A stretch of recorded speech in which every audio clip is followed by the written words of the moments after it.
Hi everyone, my name is Megan Johnson and I'm going to be covering the first half or so of Chapter 8. It's called Income Support Policy and Programs. On the agenda for today, we will hit all of these different bullet points, give you quite a bit of information, so I hope it's not too overwhelming.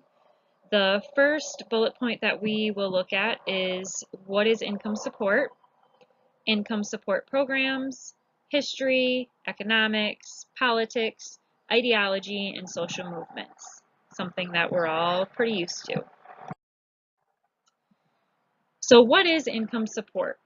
According to our textbook, the definition of income support is a program or programs that provide cash, not services, to supplement the income of individuals and families. So this is something that's cash for the individual. This is not talking about programs like Medicaid or food stamps where the person is receiving a service, not a cash help. There are three different interactions that I feel are pretty important to understand how all the different programs either work together or don't work together. The first is called co-entitlement, and this just means the use of one benefit automatically entitles the individual to another. So, for instance, if someone was receiving temporary assistance for needy families, then they automatically qualify for the Medicaid and food stamp program that we were just talking about.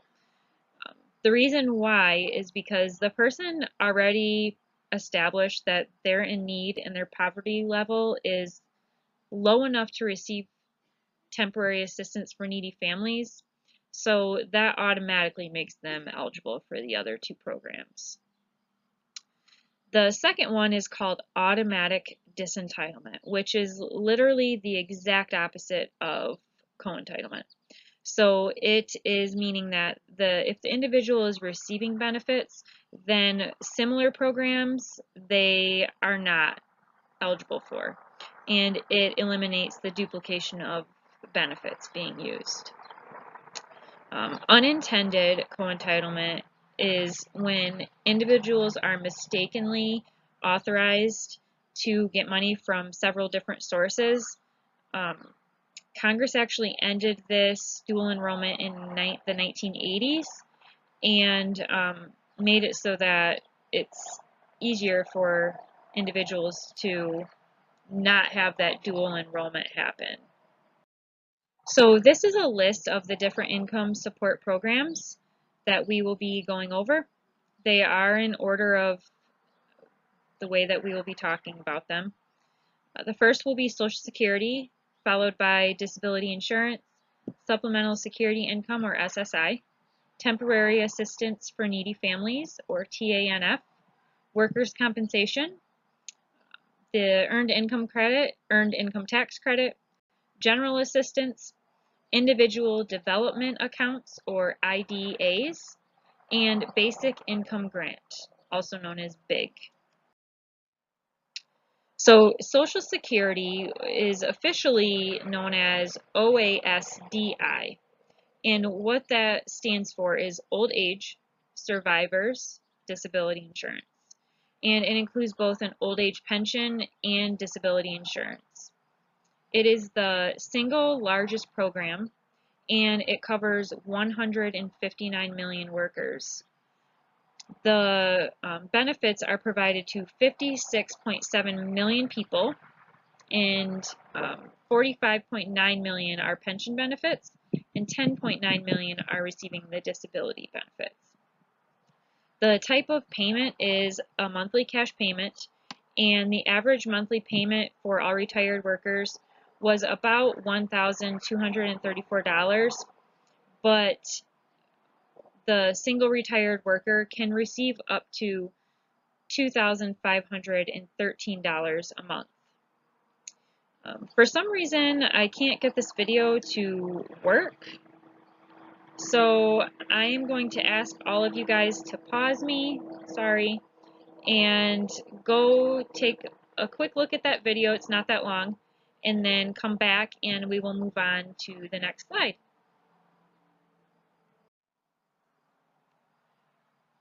Okay, so hopefully everybody watched the video and kind of got a little more insight about what Social Security is. So we're going to move on next. Disability insurance. Social Security Disability Insurance, or SSDI, was part of the Social Security Act in 1956, and disability is key to the program. The law defines disability as the inability to engage in substantial gainful activity due to a physical or mental illness that lasted 5 months and is expected to last for at least 12 months or result in death. The form of payment is a monthly cash payment, and average payment in 2013 was around $1,132 a month and $1,919 a month for a disabled worker with a spouse and one or more children. There are 10.9 million individuals receiving in 2011, and it cost $132 billion in 2011, and it's funded through the Social Security payroll tax. So there is a video for this one as well. At the bottom of the page, if you can just take that link and go watch the video, I would greatly appreciate it. I'll see you back in a couple minutes. Hopefully you watched that, and we'll move on to Supplemental Security Income, or also known as SSI. It is for the aged, blind, and disabled. It's a residual program that's funded of general revenues and not a form of social insurance funded by payroll taxes. It is not based on work history or income. So this one is what people would get if they were disabled, applied for SSDI, and did not qualify based on them not having enough previous work history. They would then qualify for the SSI. 8.2 million recipients were receiving in 2012, and the form of payment is a monthly cash payment. In 2012, individual payment was $710 a month and $1,066 for a couple. So it's substantially lower than if someone were to be eligible for SSDI. Eligibility requirements is that the individual may not have more than $2,000 in resources or $3,000 for a couple.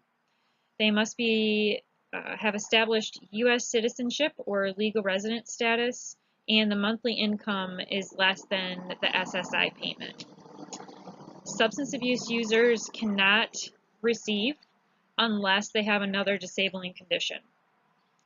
And there is a super short video for this one as well. If you could just pause the video, go quick watch this one, and come back, would greatly appreciate it. Okay, so hopefully watching that kind of gave you a better understanding between both SSDI and SSI. We are going to move on to unemployment insurance, which our country is experiencing a huge amount of right now due to the coronavirus. So this was originally part of the Social Security Act, and there were two main objectives for this. So it was made to provide temporary assistance to workers who had been laid off and to increase the purchasing power for the unemployed and help stabilize the economy during a recession, which we need tremendously right now. Today, there are 37 million individuals who are receiving unemployment insurance. That is a huge, huge number.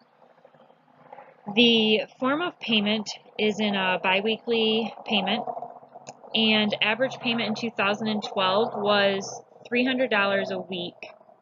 Today, though, with the pandemic going on, they've made some adjustments to the amount that is being received. The average payment is still around $300 a week, but they have also added an additional $600 a week, totaling an average of $900 a week. Temporary Assistance for Needy Families, or TANF, it actually replaced AFDC, which was called Aid to Families with Dependent Children, in 1996. This is a program that big majority of the individuals who receive this are female caretaker and head of household, so like single mothers. Um, there is a 5-year limit on receiving the public assistance unless there's a financial hardship, and the recipient must work within 2 years of receiving the benefits. The form of payment is a cash payment, and the average payment varies by state. There is a short video about this program. If you could just take a quick look at it, and we will move on to the next slide. Okay, so the next slide is on workers' compensation. This provides cash and medical benefits to workers who are injured on the job, as well as survivor benefits to dependents whose death was work-related. Workers do not need to take any legal action to receive their benefits for work-related injury, and the form of payment is in a monthly cash payment plus medical benefits. The amount of the cash payment varies pretty widely, and it's usually set at 2/3 of what the weekly pre-tax earning was for the individual at the time of the accident happening. In 2010, the range for payments was quite large, like I had said, from $1,457 all the way down to $437. The program is also offered through the state. The Earned Income Tax Credit, or EITC. Pretty much, I think a lot of people have heard about this. So it was enacted in 1975, which really wasn't that long ago. But then it expanded in 1986, 1990, and 1993, which is really not too far. It offers a tax refund to supplement the wages of low-income workers. And in 2003, married workers who made less than $43,210 and supported one child could receive a check for as much as $3,250. With 2 children and a family income of up to $48,378, they could receive a check for as much as $5,372. So just with that one additional child, that's a pretty big jump. In 2011, the government spent $62 billion on the program, aiding more than 27 million families. The Earned Income Tax Credit is currently the nation's most cost-effective program against childhood poverty, which is great. And when you think of how much money is being spent, $62 billion, and it's still the most cost-effective program against childhood poverty is pretty amazing.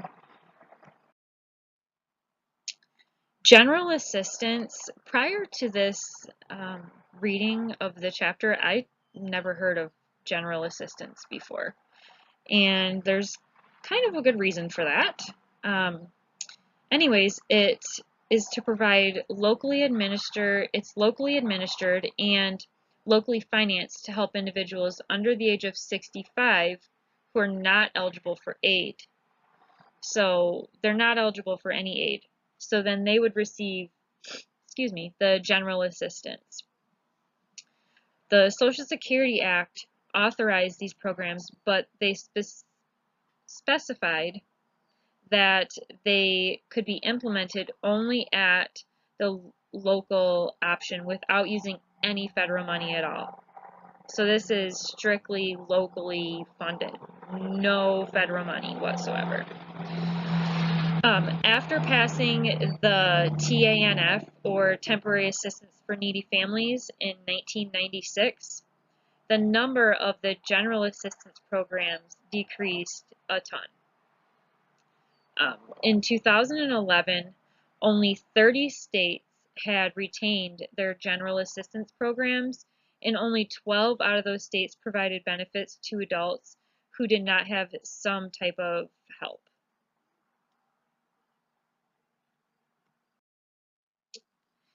Individual Development Accounts, or IDAs. In 1998, Congress enacted the Assets for Independent Act, and it provided $125 million for 5 years to fund IDAs.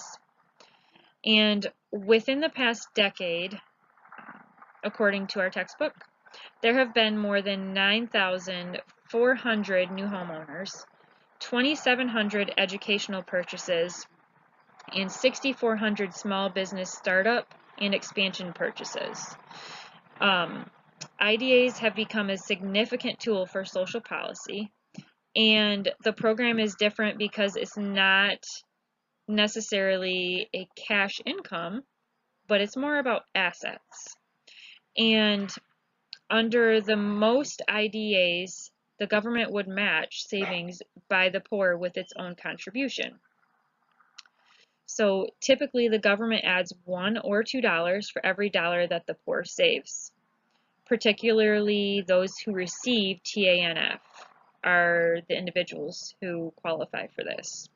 So, like we mentioned before, single moms, which this program would be very beneficial for them if they wanted to start up a small business or become a homeowner, or for educational purchases, so then they're not stuck in that rut of living in poverty. The IDA's idea is that if an individual's needs are met, that's because they have capital. And so the government wants to help the individual obtain that capital by matching whatever they're saving, whether it be $1 or $2, every dollar that they save, which is a pretty good contribution. The Basic Income Grant, or BIG. This is just an idea. It's not established yet in the United States, and we actually have a homework assignment on it. Surprise! But I think it's a pretty cool thought, in my opinion. And some countries already actually have this established, which is kind of neat to know. This idea would be something that would be funded by the federal government, and the form of payment is a cash allowance for all U.S. citizens. That doesn't mean like there's income restrictions or anything like that. It's literally for all U.S. citizens, not households, each individual. Funding would come from a progressive tax, income tax. And the idea of the program is to give an annual grant to everyone and then taxed at a progressive rate. So if you have somebody who makes a substantial amount of money, let's say $1 million, and they receive the benefit, that is going to add to what their income already is, which is pretty large, and they'll be taxed with that. So it doesn't cost them any more. They're still going to receive some of that money, but not as much as if it were an individual who had a lower income, like under $20,000 or something, and they receive the grant. That would help them out tremendously. The Basic Income Grant would eliminate other programs like the Temporary Assistance for Needy Families that we talked about, which is a cash program that the individual receives monthly. Remember, we talked about it being mainly single moms. It would eliminate supplemental security income, or SSI, which that's the one that we said had quite a low amount. It was $710 was the average amount. It would eliminate the earned income tax credit, possibly unemployment. Mom. Okay, that is the last income support program that we're going to talk about. Sorry there were so many, but I think it's pretty nice that we have so many different resources that we can reach out to and that we now know about in case an individual seeking some type of assistance will know automatically, a little bit more information about what they may possibly qualify for. If it was somebody who had a disability but they didn't really have a work history, then we would know, okay, let's still apply for the SSDI just to reassure that, if they may be eligible, then at least you would know. But you would almost automatically know that they won't be eligible for that specific benefit, but you know that they would qualify if they didn't have a good work history or long work history or income, that they would be eligible for SSI. So that type of information I think is going to be very beneficial for all of us when we're out in the field helping and guiding individuals for change and getting the right programs that they need and being a service to them. So the history of all of these different programs is actually the oldest is workers' compensation, which was established in 1909 and had no federal involvement, was a state mandated program. In 1935, the Social Security Act happened that we talked about, which included quite a bit of the programs that we mentioned. Social Security, public assistance, which was later replaced by temporary assistance for needy families, unemployment insurance, and the general assistance program. So that was quite a few. History continued. So in 1956, disability insurance, or SSDI, and then in 1974 was supplemental security income, or SSI. In 1975 was the earned income tax credit. That's a federal program with an optional state supplement. And then in 1996, which is not that long ago, was the temporary assistance for needy families and the IDAs. So not quite that long ago in my opinion, but anyways, the historical pattern of the mix of programs through the 1970s, there was a pretty good amount of growth within that time period, and over the years, responsibility of the federal government to look after the poor has diminished quite a bit. And